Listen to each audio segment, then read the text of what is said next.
بسم اللہ الرحمن الرحیم۔ السلام علیکم۔ آپ دیکھ رہے ہیں ڈی ڈی پی انالیٹیکا۔ ملک کی سیاسی صورتحال پہ اگر ہم بات کریں تو وہی کشمکش نظر آتی ہے، اور افسوس کی بات یہ ہے کہ قومی معاملات کے اوپر توجہ دینے کی بجائے ایک انتشار کی کیفیت ہے جہاں پہ اپوزیشن خرید و فروخت کرنے کی کوشش کر رہی ہے کہ کہیں سے ان کو پی ٹی آئی کے کچھ ایم این ایز مل جائیں یا جو اتحادی ہیں وہ کچھ ان کا ساتھ دے دیں، اور اسی میں وعدے وعید ہو رہے ہیں کہ کیا ڈیمانڈز کیا ہیں اور دیا کیا جا سکتا ہے۔ ان حالات میں یہ توقع کرنا کہ کوئی ملک کے بارے میں سوچے گا سوال ہی پیدا نہیں ہوتا۔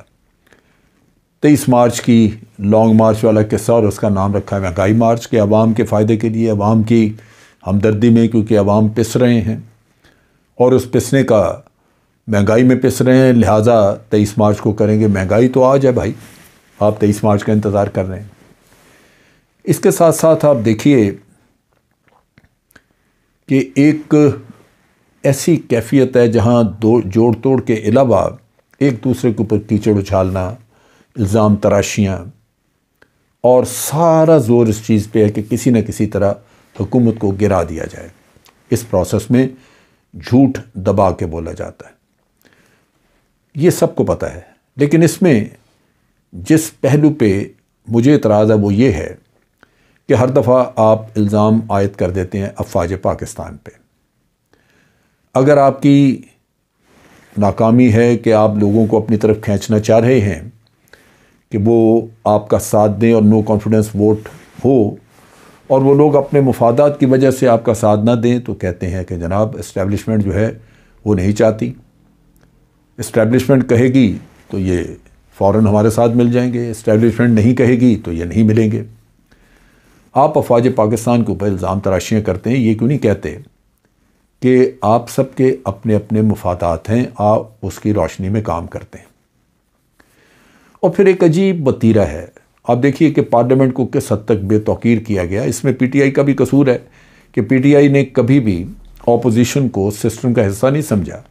پی ٹی آئی نے کوشش نہیں کی کہ اپوزیشن کے ساتھ مل کے کام کیا جائے اور اس کو پارلیمنٹ کو فعال کیا جائے، لیکن دوسری طرف اپوزیشن کو دیکھ لیں، وہ بھی یہی کچھ کرتے ہیں کہ سوائے اپنے مفادات کے اور وہ کوئی بات نہیں کرتے۔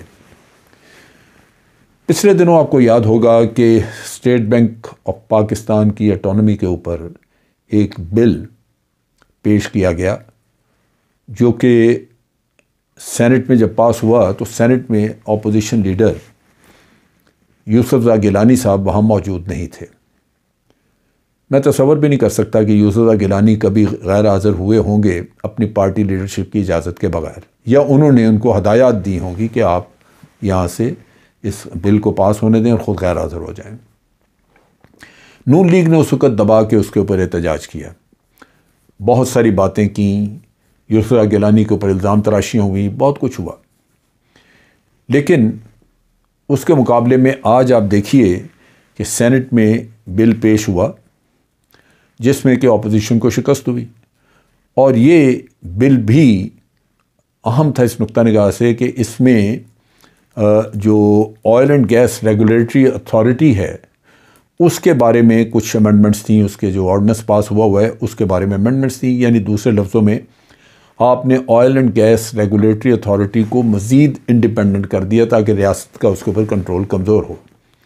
اپوزیشن کو یہ اعتراض ضرور تھا، انہوں نے کہا کہ آپ اس اوگرا کو آئی ایم ایف کے حوالے کر رہے ہیں، ان سے ہدایت لیں گے، جو غلط تھا، ہدایت تو ان سے نہیں لیں گے، لیکن ڈیفینیٹلی وہ اتنے جب آئینی طور پہ جب وہ اتنے انڈیپینڈنٹ ہوں گے تو وہ حکومت سے بھی کوئی ہدایات نہیں لیں گے۔ بہرحال اپوزیشن کو ان بلز کے اوپر ڈس ایگریمنٹ تھا، اور اپوزیشن کو سینٹ میں میجورٹی بھی حاصل ہے، لیکن آپ نے دیکھا کہ اس کے باوجود، میجورٹی ہونے کے باوجود، وہ وہاں پہ اپنی میجورٹی ثابت نہ کر سکے، اور حکومت نے بآسانی وہ بل پاس کروا لیے۔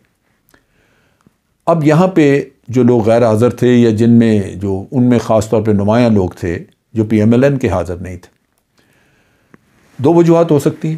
ایک تو یہ ہو سکتا ہے کہ شاید پی ایم ایل این یا جو غیر حاضر لوگ تھے ان کی خواہش تھی کہ یہ بل کسی طرح پاس ہو جائے، جو وہ غیر حاضر ہوئے اور بل پاس ہو گیا.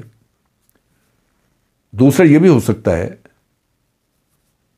کہ انہوں نے کوئی خاص اہمیت نہ دی ہو، آج دن میں جو کام ہونا تھا اس کو خاص اہمیت ہی نہ دی ہو اور اپنے ذاتی معاملات کے لیے ادھر ادھر چلے جائیں. اگر یہ صورتحال ہے تب بھی ایک بڑا غیر ذمہ دارانہ رویہ ہے کہ آپ اپنی اسمبلی کا کام چلانے کے لیے اگر وہ 10 دن 15 دن فعال نظر آتی ہے، بل پاس ہونے ہیں، تو آپ کو تو سب کچھ چھوڑ چھاڑ کے اسمبلی میں موجود ہونا چاہیے. لیکن انفارچونیٹلی ہم نے دیکھا کہ اکثر پارلیمنٹیرین جو ہیں وہ عین موقع پہ غائب ہوتے ہیں. سو یہ آج بھی صورتحال ہمیں نظر آئی جہاں اسمبلی میں جہاں اس میں سینٹ میں میجورٹی ہوتے ہوئے میجورٹی ثابت نہ کر سکی، اپوزیشن اپنی میجورٹی ثابت نہ کر سکی اور بل پاس ہو گئے. اب یہ عام دنوں کی حالات ہیں جبکہ آپ کے اپنے پاس جو نمبر ہیں وہ زیادہ ہیں اور آپ ان کو استعمال نہیں کر سکے، اور آپ نو کانفیڈنس موشن دے کے چلنا چاہ رہے ہیں جبکہ آپ دائیں بائیں سے ووٹر اکٹھے کر رہے ہیں. وہ آپ کیسے کریں گے؟ سو مجھے تو یہ رائٹنگ دیوار پہ نظر آ رہی ہے جہاں نظر آتا ہے کہ یہ بیل منڈے چڑھنے والی نہیں ہے. اس میں قوم کا وقت بھی ضائع ہو رہا ہے، توجہ آپ کی انرجی ساری ان کاموں پہ ہے، جھوٹ بولے جا رہے ہیں، مختلف لوگوں کو خریدنے کے لیے کوششیں کی جا رہی ہیں. آپ دیکھیے کہ جہانگیر ترین ان کے خلاف ان کو نااہل کرانے کے لیے جو مقدمہ کیا گیا تھا وہ ایاز صادق صاحب کی طرف سے کیا گیا تھا.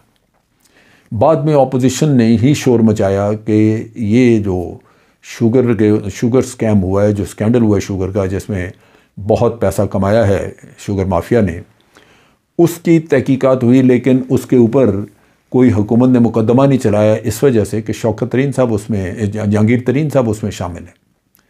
جہانگیر ترین صاحب کو اس زمانے میں نااہل کروایا ایاز صادق صاحب نے اپنا مقدمہ دائر کر کے ان کے خلاف، اور عمران خان کے خلاف. عمران خان نہ ہو سکے اور یہ جہانگیر ترین ہو گئے. اب جہانگیر ترین کا مسئلہ تھا کہ یہ شوگر سکیم میں ملوث ہیں، ان کے بارے میں بہت کچھ بولا گیا، کبھی ان کو اے ٹی ایم کہا گیا، کبھی کچھ کہا گیا، اور آج اپوزیشن ان کے پیچھے پھر رہی ہے. یہ کیا اخلاقیات ہیں؟ یعنی اگر سکینڈل ہیں، کوئی کرپشن کی ہے، چوری کی ہے، تو وہ حکومت کے ساتھ ہے تو آپ کو بہت اعتراض ہیں، لیکن اگر وہ کسی وجہ سے آپ کے ساتھ مل جائیں تو آپ کے اعتراضات ختم ہو گئے. اصل چیز یہ ہے کہ یہ سیاست آپ کی اتنی زیادہ اخلاقی گراوٹ کا شکار ہو چکی ہوئی ہے کہ یہ ملک و قوم کے بارے میں کچھ سوچنا یا کچھ کرنے کے اہل ہی نہیں رہی. آپ اسی پہ دیکھ لیجئے، میاں نواز شریف ہوں یا کوئی بھی اور لیڈر بڑے، مختلف وقتوں پہ انہوں نے مارشل ایڈمنسٹریٹرز کا ساتھ دیا. ضیاء الحق 10 سال حکومت میں رہے، میاں صاحب 10 سال ان کے ساتھ رہے اور 10 سال حکومتوں کے مزے لوٹے، کبھی چیف منسٹر کبھی کچھ. اپنا پولیٹیکل کیریئر بھی جنرل ضیاء الحق کے کندھے پہ چڑھ کے بنایا. اور پھر ماشاء اللہ بھی برے ہیں اور یہ لوگ اچھے ہیں کیونکہ یہ پھر اپنے آپ کو انہوں نے بھیس بدلا. انہوں نے کہا جی اب ہم جمہوری ہو گئے ہیں، لہٰذا آپ ساتھ ہو گئے. اب ساری پولیٹیکل پارٹی وہ فوج کو، اسٹیبلشمنٹ کو برا کہے اور میاں صاحب کو اچھا کہے، یہ کیسے تسلیم کیا جا سکتا ہے؟ سو بنیادی مسئلہ اس وقت یہ ہے کہ یہ سب اپنے اپنے مفادات کے چکر میں ہیں، سب اخلاقیات کو چھوڑ کے اپنے معاملات چلانے کے چکر میں ہیں. نتیجہ یہ کہ ملک کے مفاد میں ہو نہ ہو حکومت نے بل پاس کروا لیے، ان کی لاپرواہی کی وجہ سے بحث نہیں ہو سکی، اور اس کے علاوہ نو کانفیڈنس کا جو اتنا وقت ضائع ہو رہا ہے اس پہ، اور خرید و فروخت اور اس میں اخلاقیات کو بالا تاک رکھا ہوا ہے، اس سے ہماری سیاست میں مزید گراوٹ آئے گی اور بالآخر نتیجہ کچھ نہیں ہوگا، کیونکہ لوگوں نے تو پھر اپنے مفادات کے پیچھے بھاگنا ہے. تو خدا را آپ اس چیز پہ توجہ دیں کہ کم از کم ملک کے مفادات کو سامنے رکھ کے سیاست کی جائے.